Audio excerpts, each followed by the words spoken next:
नमस्कार, मेरा नाम है ओपी वशिष्ठ। दी हरियाणा टॉक्स के खास मुद्दे में आपका स्वागत है। नमस्कार, मेरा नाम है सत्सिंह और आज खास मुद्दे में हम बातचीत करेंगे भिवानी मनीषा जो मर्डर केस है उसके बारे में। 11 अगस्त को मनीषा घर से निकलती है और 13 अगस्त को दर्ज करवाता है, लेकिन उसके बाद उसकी डेड बॉडी मिलती है और काफ़ी सारा बवाल मचता है।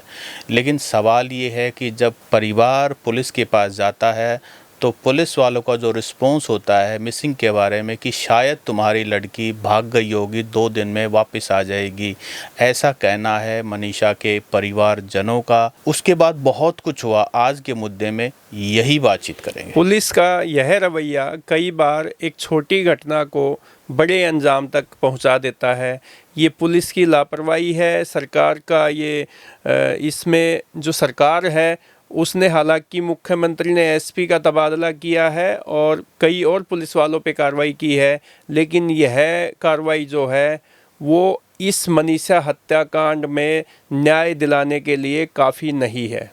19 साल की मनीषा एक प्ले स्कूल में पढ़ाती थी, साथ साथ में नर्सिंग भी करना चाहती थी और 11 तारीख को जब वो घर से निकलती है तो परिवार को बता के जाती है कि रास्ते में वो नर्सिंग कॉलेज जाएगी, वहाँ एडमिशन के प्रोसेस के लिए उसको जानकारी चाहिए थी। उससे उनका ड्रीम था कि वो नर्स बने, लेकिन 11 तारीख को जब शाम तक वो घर नहीं पहुँचती है तो परिवार वाले डायल 112 पर जो है इन्फॉर्म करते हैं और मिसिंग कंप्लेंट दर्ज करवाते हैं। और उसके बाद जो घटनाक्रम 13 तारीख को जब उसकी डेड बॉडी मिलती है, जिसमें उसका गला जो है रेता हुआ होता है, जो थ्रोट है वो स्लिट होता है और काफ़ी सारी थ्योरीज जो हैं उसके बाद आना शुरू होती हैं। मनीषा की जिस बेरहमी से हत्या की गई है उससे मतलब एक दिल दहलाने वाली घटना है और इससे आम जो बेटियां हैं, महिलाएं हैं, वो भी अपने आप को असुरक्षित समझती होंगी, क्योंकि अभी तक राज्य महिला आयोग और वहाँ के जो मंत्री है, राज्यसभा के सांसद है, लोकसभा के सांसद है, उनका भी जितना रोल इस घटना को लेकर होना चाहिए था अभी तक दिखाई नहीं दे रहा। जी ओपी जी, देखिए इसमें ना जो लोकल्स हैं वहाँ के भिवानी के सिंघानी गांव में ये जो घटना हुई लोहारू के पास, ये सारा भिवानी ज़िले के, तो लोकल्स ने इस मामले में रोड ब्लॉक भी किया, पिलानी रोड भी ब्लॉक किया, उसके बाद कैंडल मार्च भी किया, दुकानें भी शट डाउन की और जो कुछ उनसे बन पड़ता था वो किया। इसके रिस्पॉन्स में मनीषा हत्याकांड के पीछे जो आरोपी हैं जिन्होंने जघन्य अपराध किया है उनको अरेस्ट करने की बजाय चीफ मिनिस्टर के ऑर्डर पर भिवानी एसपी मनबीर को और एसएचओ और 5 पुलिसकर्मियों को सस्पेंड किया जाता है, ट्रांसफ़र किया जाता है। जो भी मामला है, जो भी डिपार्टमेंट इंक्वायरी वगैरह खोलने की बात की गई है, एसपी का ट्रांसफ़र, बाकी भी जो ट्रांसफ़र किया गया है, सस्पेंड किया गया है। लेकिन इससे हुआ क्या इससे मनीषा के परिवार को न्याय मिला? अब कोई आपने और मैंने क्राइम रिपोर्टिंग बहुत लंबे समय तक किया है। जो पहले 24 घंटे और 48 घंटे होते हैं वो बहुत ही इम्पॉर्टेंट होते हैं। 11 तारीख को शाम को जब मनीषा घर नहीं पहुंचती तो परिवार वाले मिसिंग कंप्लेंट दर्ज करते, क्योंकि यही पहला रिस्पॉन्स होता है। क्या हुआ, कैसे हुआ, वो तो पुलिस का काम है जांच करने का। लेकिन उनके पिताजी का भी यही कहना है मनीषा के कि पुलिस अगर 11 से 13 के बीच में कोई एक्शन करती तो उनकी लड़की की जान बच सकती।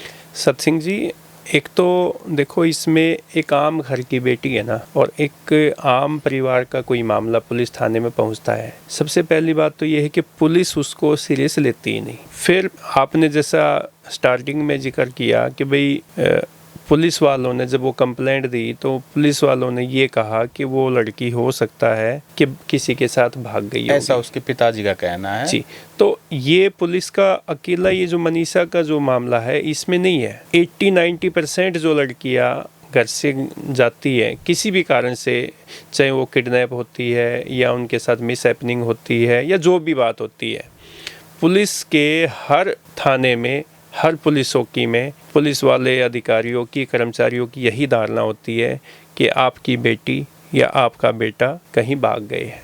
तो ये जो पुलिस ने अपनी धारणा को ना एक तो बदलना होगा सत सिंह जी। दूसरा, पुलिस अगर 11 तारीख को इस मिसिंग को सीरियस लेती, और आजकल तो इतना मतलब टेक्नोलॉजी अपने पास है, पुलिस के पास है, कि अगर उसके फ़ोन नंबर को ट्रेस किया जाता, फ़ोन पे कॉल की जाती, तो लोकेशन का पता चल जाता कहाँ पे उनका मनीषा के पास फ़ोन तो था ही, क्योंकि उन्होंने अपने घर वालों को भी बताया था, वैसे ही बताया था, क्योंकि फ़ोन तो लेके ही गई होगी वो।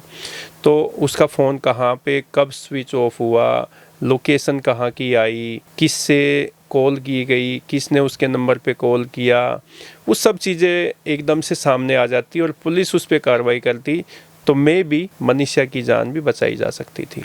जी, तो अगर फ़ोन मनीषा का मिल जाए और उसके बाद सारा रूट उसका दोबारा से रिकंस्ट्रक्ट किया जाए कि 11 तारीख को मनीषा घर से निकली, और बल्कि कुछ मीडिया हाउसेस ने ना मनीषा का एक कहीं ना कहीं सीसीटीवी फुटेज का कि वो जाती हुई कहीं से पास करती हुई दिखाई भी दे रही है।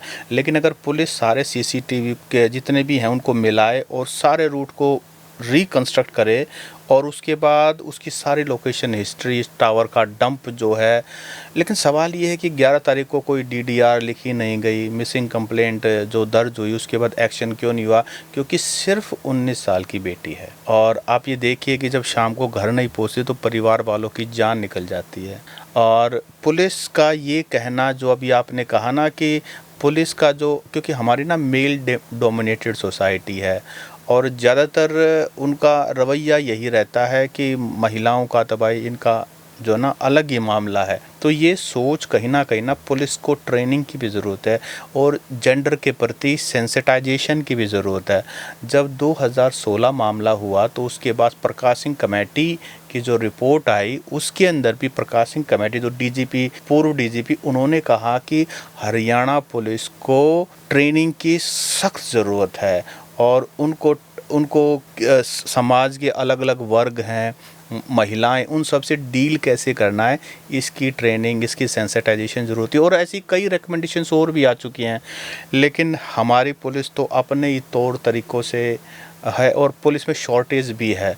लेकिन यहाँ लैप्स जो है ना, वो मैं ये मानूँ कि पुलिस के पार्ट पर लैप्स इसलिए कि उन्होंने कोई भी इसमें त्वरित कार्रवाई नहीं की। किसी एमपी एमएलए का फ़ोन आ जाता, किसी बड़े अफसर का चंडीगढ़ से फ़ोन आ जाता, तो शायद उस पर कार्रवाई हो जाती। देखो, आपने जैसे ट्रेनिंग का नाम लिया ना, तो उसमें पुलिस बीच बीच में ऐसे काम करती है। अभी जैसे पिछले दिनों कैंपेन भी चले कि पुलिस पब्लिक कोऑर्डिनेशन होना चाहिए, पुलिस को पब्लिक के पे अपना विश्वास दिखाना चाहिए कि भाई हम जो पुलिस है या जो पुलिस डिपार्टमेंट है वो आपके लिए बना है, आपकी सेवा के लिए बना है, आपको न्याय दिलाने के लिए बना है। आप पे कोई है सुरक्षा की भावना है तो उससे बाहर निकालने के लिए किया है।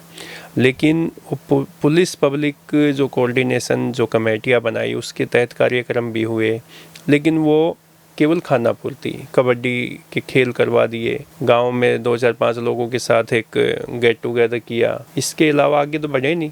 जो पुलिस वाले हैं, जो पुलिस के जो इन्वेस्टिगेशन ऑफिसर है, जांच अधिकारी है, आईओ जिसको बोलते हैं, उनको ट्रेनिंग देने की ज़रूरत है कि वो एकदम से कोई भी कंप्लेंट पुलिस थाने में आए तो उसको लगे कि पुलिस ने जैसे ही कंप्लेंट दी किसी भी व्यक्ति विशेष ने, तुरंत पुलिस हरकत में आई और उस पर काम शुरू कर दिया।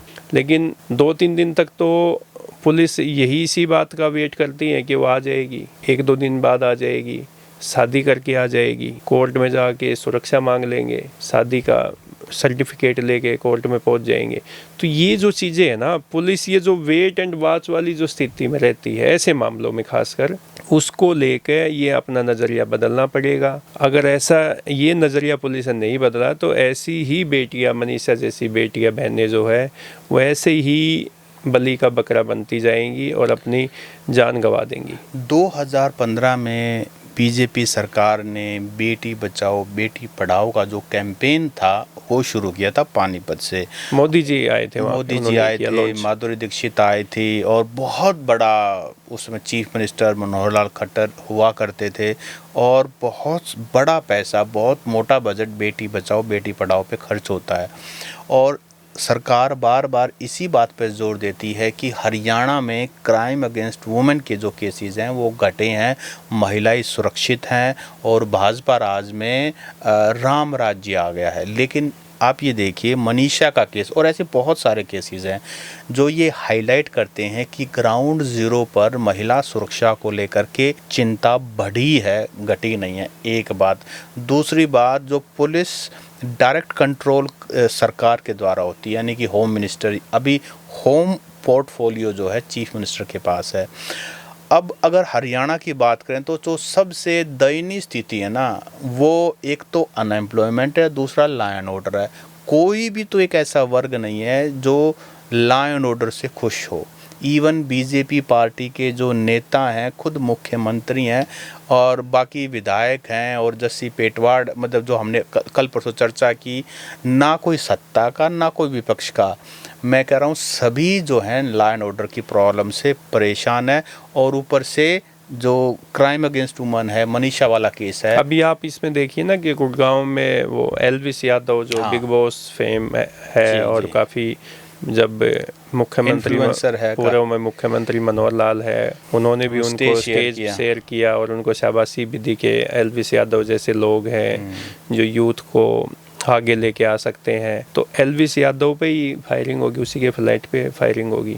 हाँ, तो लॉ एंड ऑर्डर जो है ना वाकई में एक सीरियस इशू है। हालांकि अभी चीफ मिनिस्टर का एक स्टेटमेंट जो है बड़ी वायरल हो रही है कि जो कोई भी मतलब क्राइम करेगा उसको मिट्टी में मिला देंगे। मिट्टी नहीं, वो किसी ने ना मजाक कर रखा था कि हमने सोचा जो कोई क्राइम करे को बीजेपी में मिला देंगे।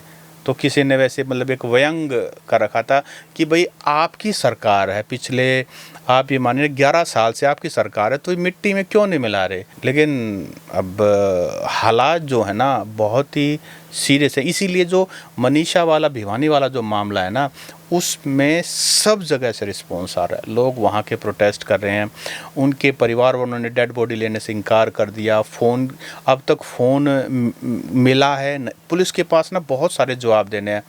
अब एसपी साहब जो नए आए सुमित कुमार, उनकी अगुवाई में जो इन्वेस्टिगेशन होगी उनको बहुत सारे सवालों का जवाब देना है।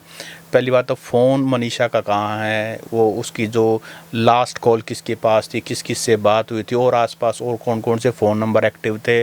उसके बाद डीडीआर शुरू में दर्ज हुई तो कब हुई, उसमें क्या इन्वेस्टिगेशन की।